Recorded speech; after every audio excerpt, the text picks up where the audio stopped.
Hi, my name is Dr. Gwen Martin. I am an instructor here at Ball State University, and I have the pleasure of going over functional communication training with you. Functional communication training, or FCT, is a specific type of differential reinforcement of an alternative behavior. Now, hopefully you remember what differential reinforcement of an alternative behavior, what that is and how to incorporate that. If not, I encourage you to go back and review your section on differential reinforcement. Now, for the purposes of understanding FCT, a quick review of DRA is when you choose an alternative, pro-social, more appropriate behavior to replace an inappropriate or challenging behavior. The goal is to reinforce the pro-social or the more appropriate behavior and to place the challenging behavior on extinction. So what happens is you stop reinforcing the challenging behavior and you start reinforcing the behavior, the more appropriate or alternative behavior that you've chosen, with the hopes that the appropriate behavior will continue and increase and the inappropriate behavior will discontinue or decrease. You basically have placed it on extinction. FCT is very similar. It's basically the same thing, except for basically you're focusing on communication. You are teaching a communication response that replaces a challenging or an appropriate behavior. You're replacing it with a communication response that is functional, that is effective, and more efficient than the inappropriate behavior, all the while you're ignoring the inappropriate or the challenging behavior. Your focus here is on function. Why is this student or this person engaging in the inappropriate behavior? What is it that he or she is trying to communicate to you?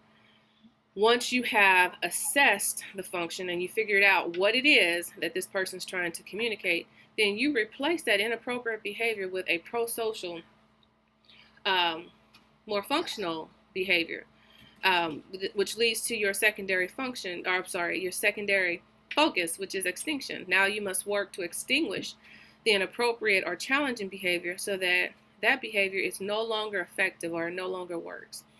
So let's do an example here. Let's say that you have a student that you're working with. Her name is Jane, and you've noticed that at every mealtime situation, once she has eaten the majority of her food, she swipes her plate onto the floor. When you've done your assessment, you've done your observations, and what you have found out is that she does this because she's done. So she's trying to communicate to you that I'm all done.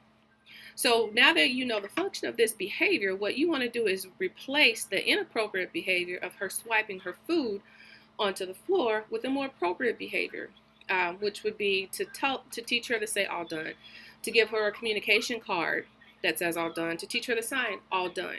But you are teaching her a more appropriate, a more pro-social, an alternative, if you will, an alternative behavior to replace the inappropriate behavior of swiping her food on the floor.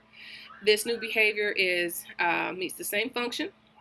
It is more effective and it's more efficient, which means that it'll work. And that it's more efficient, meaning that it's less work. It's less work to say all done or to sign all done versus to swipe your food on the floor and engage in whatever additional behaviors that may come with that.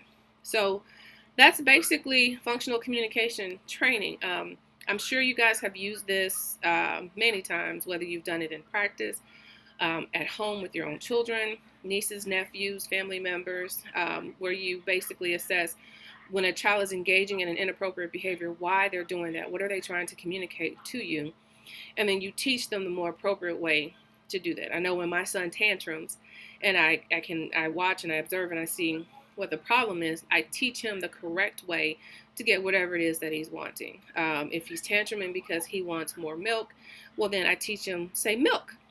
And then when he says milk, I immediately give him the milk. And what I stop doing is I don't give him the milk anymore when he's tantruming or crying.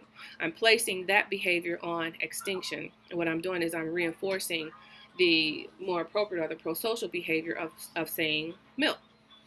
So I hope this was helpful. If you have questions or you would like to discuss functional communication training a little bit more, please do not hesitate to contact your instructor. Have a great day. Thank you for listening.